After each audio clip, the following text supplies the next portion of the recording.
Sweden's reputation as a beacon of peace, prosperity, and safety has long been intertwined with its approach to migration. Over the decades, this Nordic nation has demonstrated a willingness to open its borders to those in need, fostering an international image of compassion and liberalism. However, migration in Sweden is not a new phenomenon.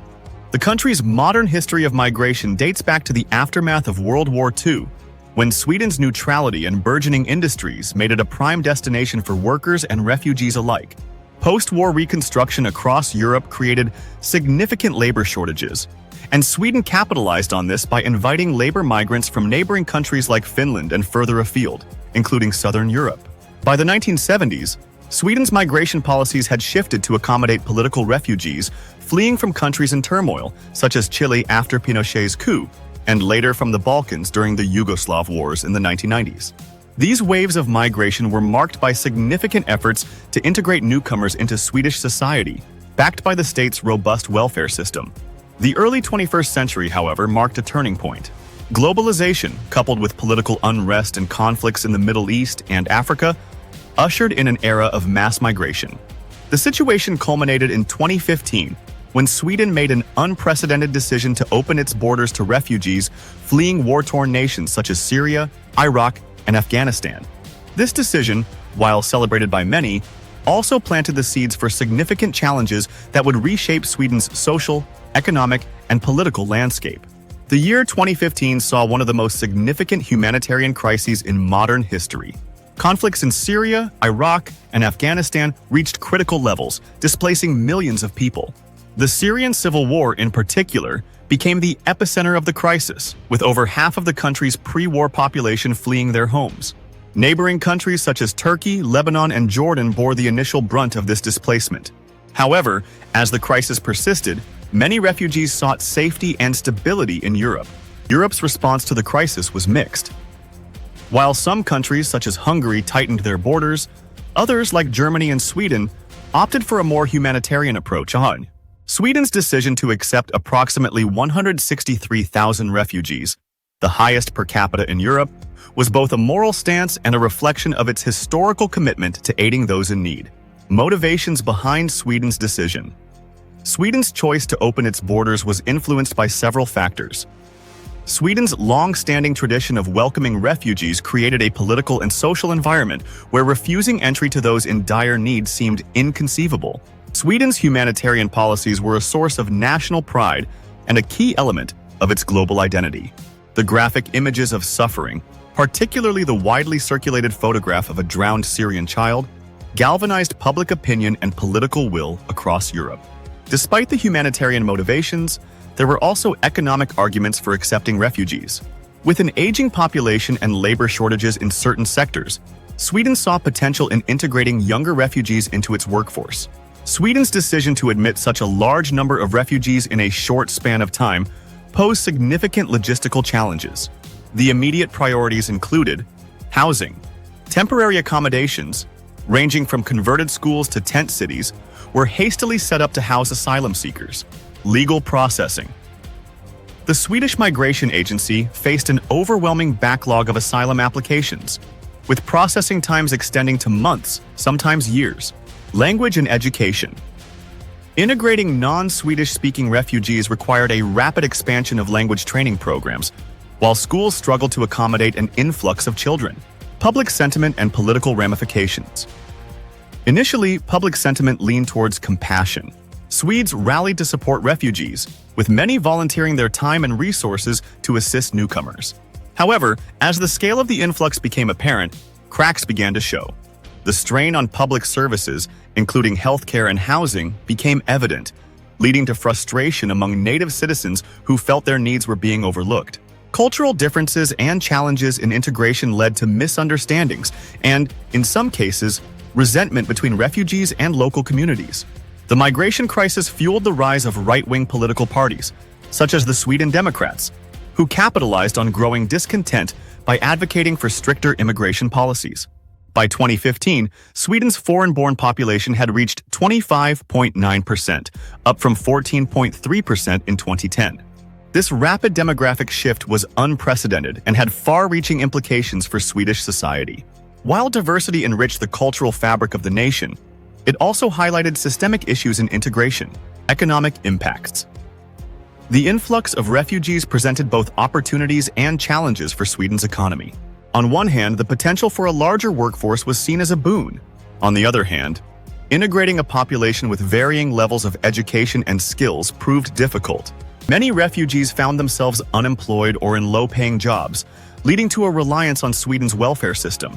Security concerns. The 2015 migration wave also coincided with heightened concerns about national security. High-profile terrorist attacks in Europe, such as those in Paris, fueled fears of extremists entering under the guise of asylum seekers. While such incidents were rare, they contributed to a growing sense of unease among the Swedish population. The refugee wave of 2015 marked a pivotal moment in Sweden's history. While the country's humanitarian response was commendable, the long-term implications of this decision continue to unfold. As Sweden grapples with the challenges of integration, economic disparity, and political polarization, it faces critical questions about its identity and future direction. In the following sections, we will delve deeper into the specific challenges that arose from the 2015 migration wave, including crime, welfare dependency, and the evolving political landscape. Sweden's integration policies have historically focused on fostering equality and inclusivity. Newcomers were provided access to state-funded language courses, education, and healthcare, all aimed at easing their transition into Swedish society. However, the unprecedented scale of the 2015 migration wave strained these systems to their limits. Housing and urban planning. One of the most pressing issues was housing.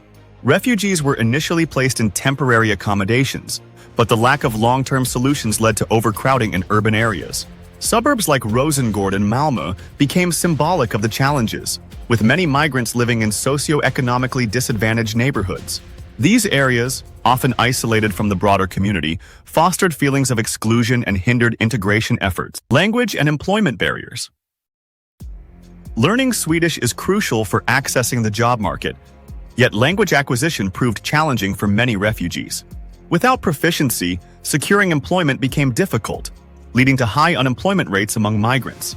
By 2022, unemployment among foreign-born residents was over 3 times higher than that of native Swedes. Even those who found jobs often worked in low-wage positions, unable to fully utilize their skills and qualifications.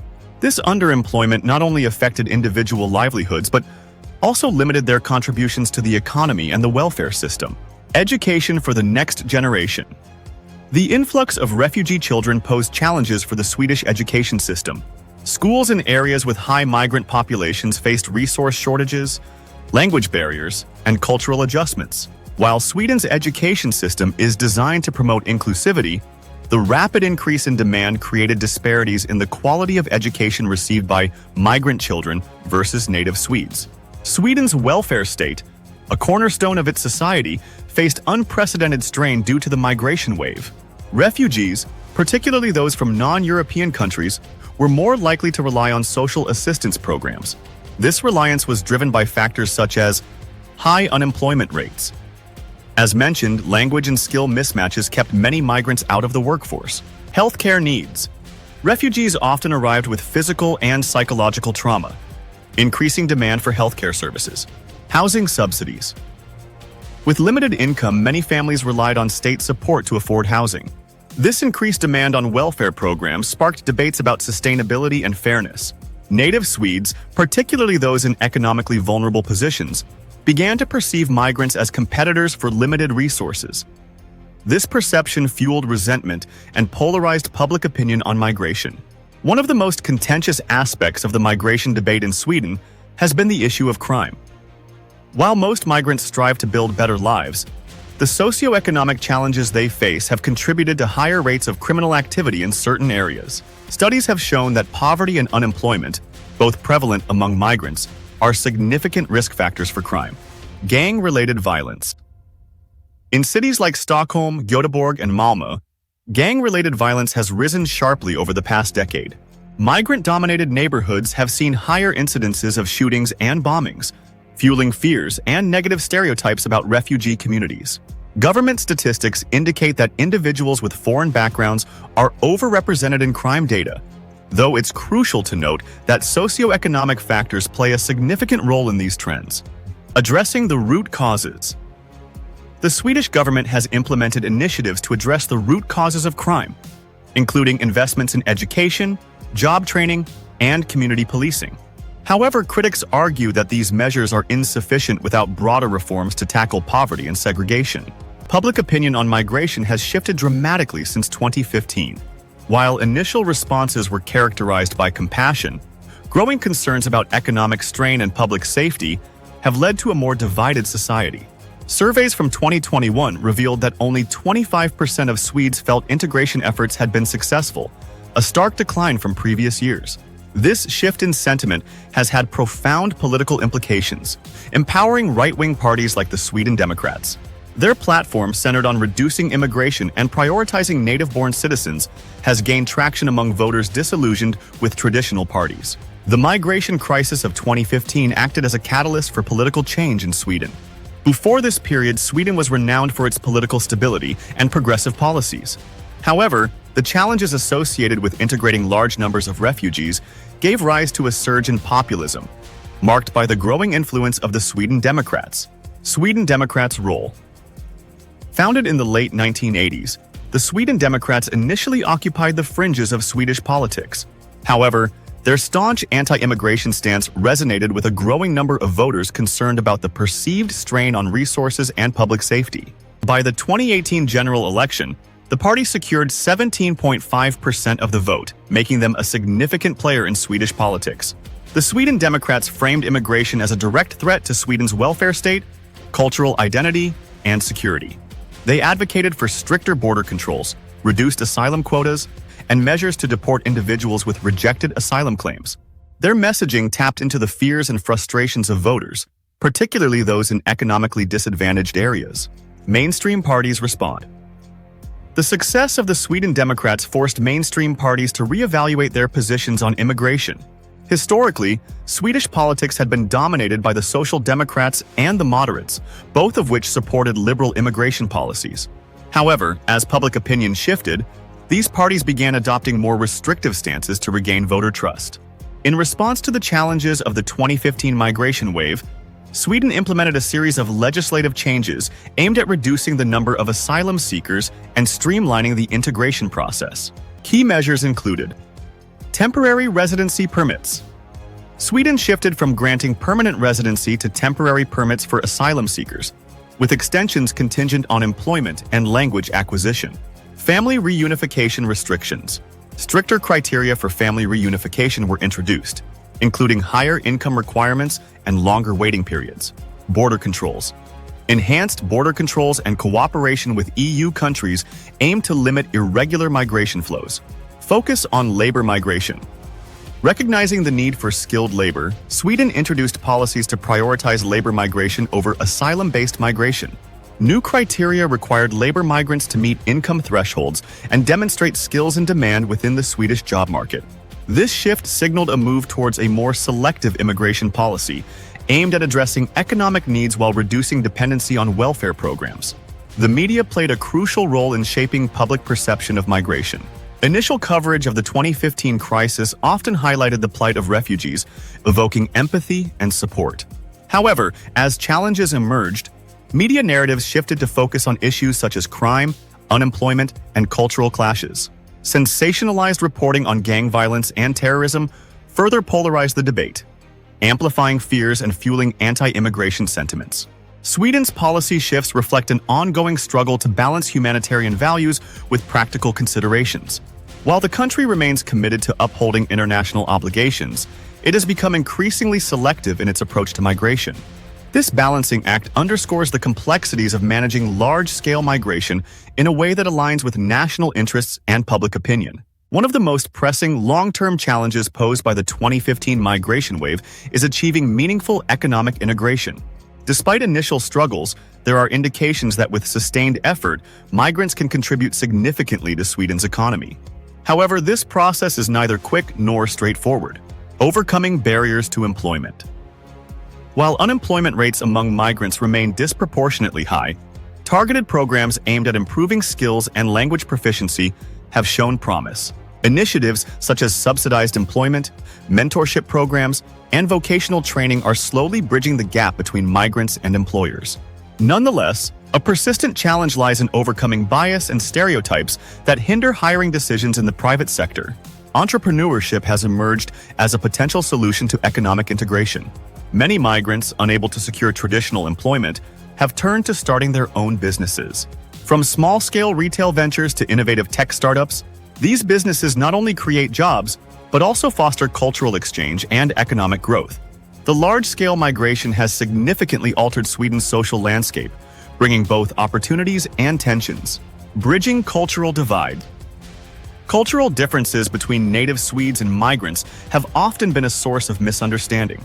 Programs promoting cross-cultural dialogue, community events, and language exchange initiatives have proven effective in building mutual understanding.